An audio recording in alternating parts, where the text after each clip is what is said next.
Hey everybody, it's Will Saletan from the Bulwark. Can I make a confession? I've been wondering lately whether Donald Trump really loves America. I know that sounds like a crazy thing to wonder about. I mean, look at his hat. It literally says, "Make America Great Again." And remember that time he came on stage and hugged an American flag? He loves us, doesn't he?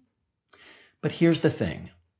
Lately, Trump has been saying some rather odd things about Russia and China and North Korea that make it sound like maybe he likes those countries more than he likes our country. In fact, he's been trashing the United States and suggesting that in some ways, we're the worst country in the world. Let me show you what I mean. Now, for a long time, Trump has been saying that America's allies are worse than our enemies. He just said it again this weekend at a rally in Wisconsin. Watch. We have been treated so badly, mostly by allies, if you want to know the truth. Our allies treat us actually worse than our so-called enemies. But we have been treated so badly on trade and other things, on military. We protect them, and then they screw us on trade. We're not going to let it happen anymore. Did you hear how he described our enemies? He didn't call them our enemies. He called them our so-called enemies. Our so-called enemies. What does he mean by that? Which so-called enemies does he like more than he likes our allies? Here's one clue. Watch this clip from an interview Trump did a month ago with a YouTuber named Aiden Ross. This is from a live stream, so you're going to see Trump and Ross in a small frame on the left side of the screen. In the middle of the screen, Ross is showing Trump a series of leaders of other countries, and he's asking Trump what he thinks of them. Watch what happens when the screen changes from Justin Trudeau, the Prime Minister of Canada, our neighbor and ally, to Kim Jongun, the dictator of North Korea. But I got along with him well. Now, this man I really got along with well. I got to know him very well, and I got along with him great. He's very smart. He's very strong. He's the absolute leader. You know, a lot of people say, oh, maybe he's not the leader. He's the absolute. When he's around, his people are standing up at attention. I've never seen. Can you tell how excited Trump is about all those people in North Korea standing at attention for Kim? And the way Trump says, the absolute leader. Trump seems to have a kink for a strong man. And Trump also likes Kim because Kim doesn't like the president and vice president of the United States. Listen to Trump in the same interview talking about Kim's opinion of Kamala Harris, who Trump refers to as just her. But I got along with him great. We would have had no problem with him. Now he's getting very angry with us, and he's getting very angry with, I understand he doesn't like her. He doesn't know her, but he forms opinions, and he doesn't like her. And he thought that Biden was a stupid man, a very stupid man. He would say that, but I say the same thing, so at least we agree on something. So let me get this straight. The dictator of North Korea doesn't like the elected leaders of the United States, and Donald Trump sides with their dictator against our elected leaders. It seems hard to believe since Trump claims to be pro-American. But a week after that interview, Trump said it again. Listen to this audio of Trump's interview with Elon Musk on August 12th.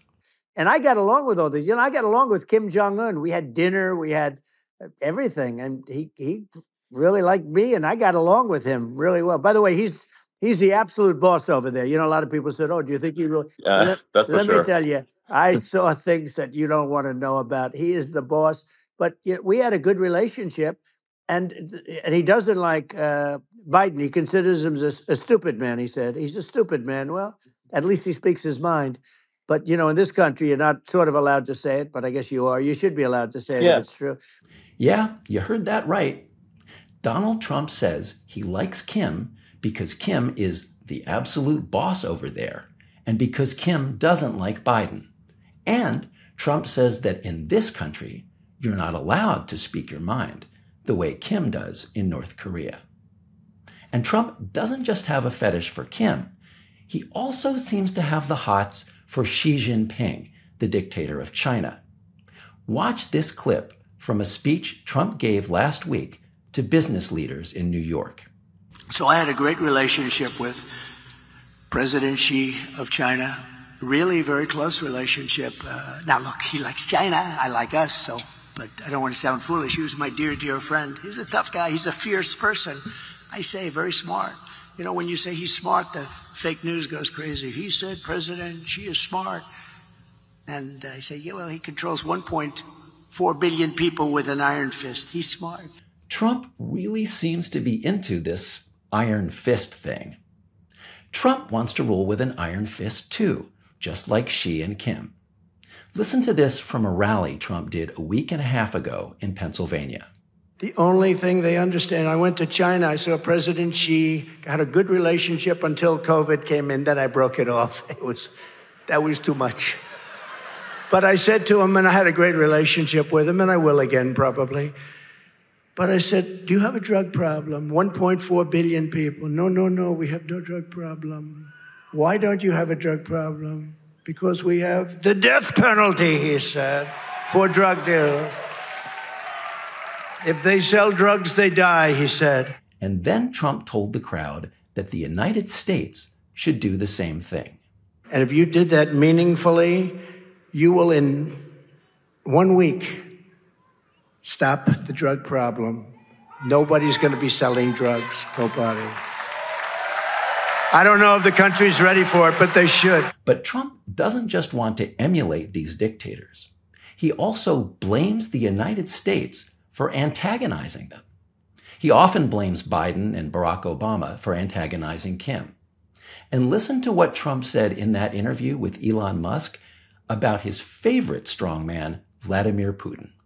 Trump actually blamed Biden for provoking Putin to invade Ukraine. You know, Biden did something with Russia. There was no chance of him ever going in. And when I left, and then after I left, they started forming big armies on the border with Ukraine, right? And I looked at that, and I thought he was doing that because Putin's a good negotiator. I thought he was doing that to negotiate. But then Biden started saying such stupid things. For instance, he said that it can be a NATO country. Now, Russia, for as long as there's been NATO, has said we're never going to agree to that. And we go right up front and say that. And Trump didn't just blame Biden.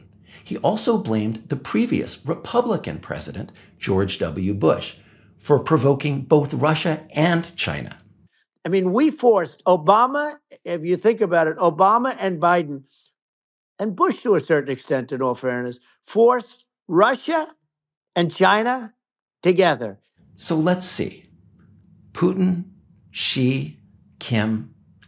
Are there any other authoritarian leaders Trump admires? Let's check out the interview Trump did last week with Sean Hannity on Fox News.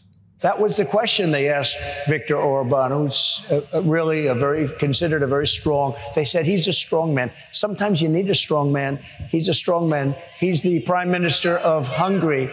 And he said, you bring back Trump, everybody. Now, I'm not saying it, but he said it because I'd rather say respect. But he said, everybody was afraid of Trump. You bring him back, you're not going to have any problems. It's all going to go away. The world is blowing up. The world is blowing up. It sounds like Trump likes these authoritarian leaders because they're strong and intimidating. That's why he goes around quoting Viktor Orban, because that's what Orban says about Trump, that we need Trump because Trump scares people. So there's a very clear bond between Trump and foreign dictators. But what does Trump think about our country? Here's what he said about the United States in a speech last week to the Fraternal Order of Police. We are a laughingstock all over the world.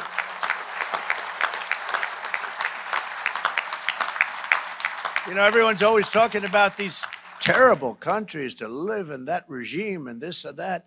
But those countries don't have crime like we do, not even close. Wait, did Trump just use the word regimes?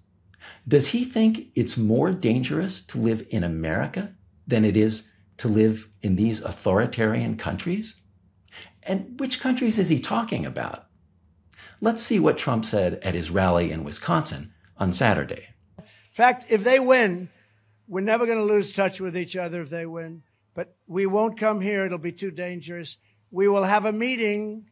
We will have a rally in Caracas, Venezuela, because it will be safe by comparison to Wisconsin. Okay? So we'll all hop on a flight. We'll go over to Caracas, Venezuela, or one of hundreds of other countries that are safer than the U.S., because our country is a very unsafe country now. Venezuela? Isn't Venezuela a left-wing dictatorship? Venezuela is allied with Cuba and Russia. And Trump claims that Harris is a communist. But it's Trump, not Harris, who seems to think that Venezuela is a better place to live than the United States.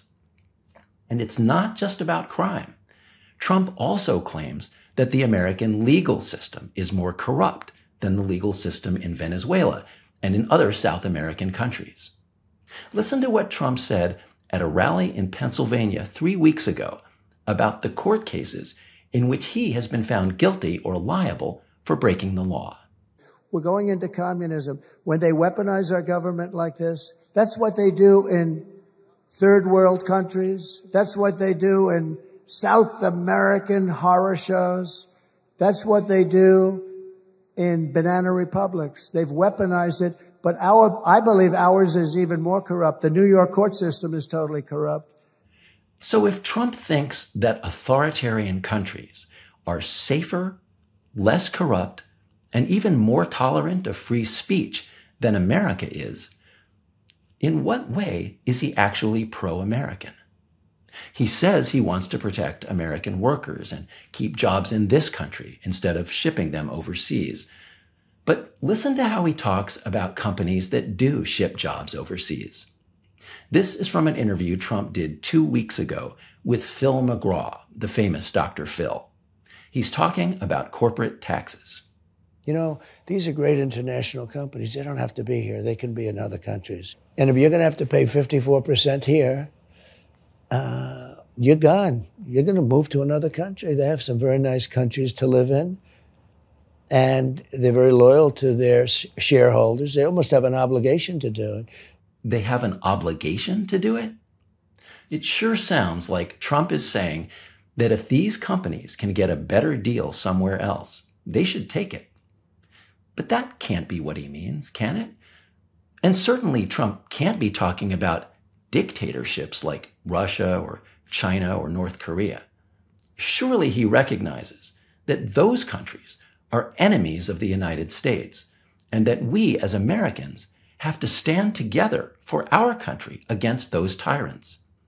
But in fact, no, Trump says just the opposite. He says his domestic opponents, Americans, are more dangerous than those dictators are. Here's what Trump told Elon Musk about Kim Jongun. But we were not in danger with him because of me. You know, I always say that we have enemies on the outside and we have enemies on the inside. We have some really bad people in our government and people that are, and controlling of the people. I mean, I'd mention names, but I really don't want to give them the credit. But we have some really bad, and I say they're more dangerous than Russia and China. And in case you can't quite believe what you just heard, here's Trump repeating that allegation later in the interview. You know, I was talking about the difference from the people within and the enemies on the outside.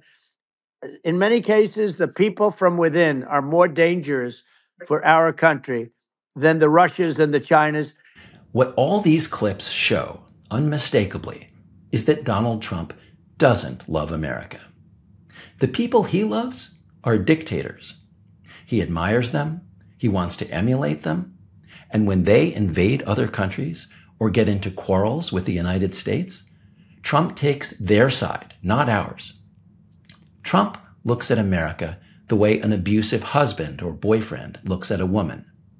He loves her only to the extent that she worships and obeys him.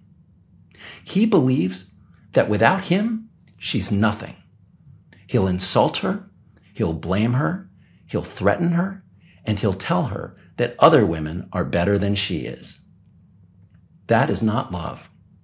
And it's not patriotism either. But it is Donald Trump. See you next time.